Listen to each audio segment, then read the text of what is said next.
separates the blessed children of God from their own God. The way that leads the tree of life was already closed because of sin. Genesis chapter 3 verse 24. And I am reading from NIV. After he drove the men out, he placed on the east side of the Garden of Eden cherubim of glory and a flaming sword flashing back and forth to guard the way to the tree of life. If I were you and I meet where it's written, the way to the tree of life, I would underline that. The way to the tree of life. There is a way that leads to the tree of life. He put cherubim of glory to guard the way to the tree of life. Look at the kind of glory and heaven and eternity God had brought down here. You can now see what sin can do. The consequences of sin. The cost of sin. Because in his first blueprint, in the blueprint of creation, there was no death factored in. Hatukuwa na kifo ndani ya hilo hisabu, in that calculus. When he created man, he did not put in death in that equation. If man was to walk with him, obedient, obeying him, loving him, righteous, holy, there would be no death, no sadness, no mortuaries, no disease, no sickness. How powerful! And God is powerful. He can stretch the earth to accommodate all, as many. His powers are infinite. Hallelujah. And that's why I'm saying, now you see that the way that leads the tree of life was already closed because of sin. It was closed because of sin. Has it not ever bothered you, even just in your reading? Let's say you are just reading as a person, the Bible on your own. Then you feel like this thing is bothering me, right? Because you find him saying, let us run and block the way. Man has now fallen.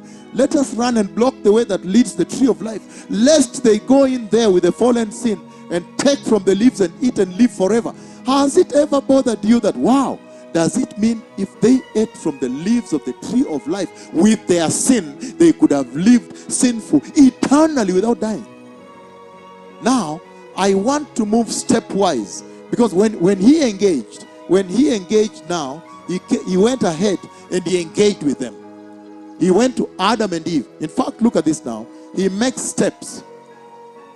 He makes steps. Qua, qua, qua. So Adam and Eve, they hear God walking in the garden in the cool of the day. Meaning God used to walk with man.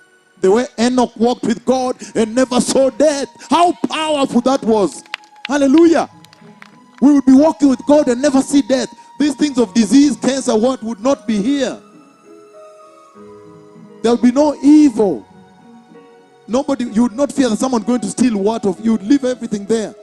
He goes to them and he asks, Adam, where are you? God that sees everything everywhere, omnipresent, he is now asking as though he seeth not. That is amazing, right? Adam, where are you? He's asking as though, no, I don't see. And yet he sees everything even under the soil. Ask me, I will share with you quite a bit about the Lord.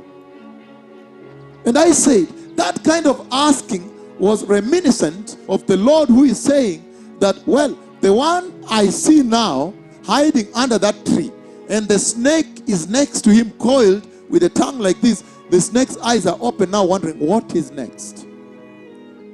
He said, that one is not my son.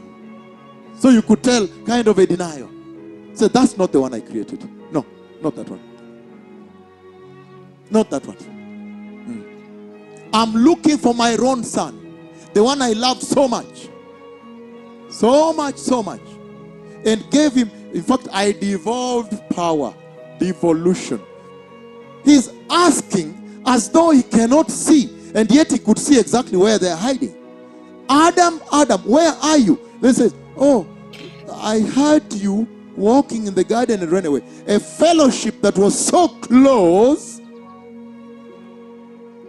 walking together, has now turned into fleeing, fear, terror.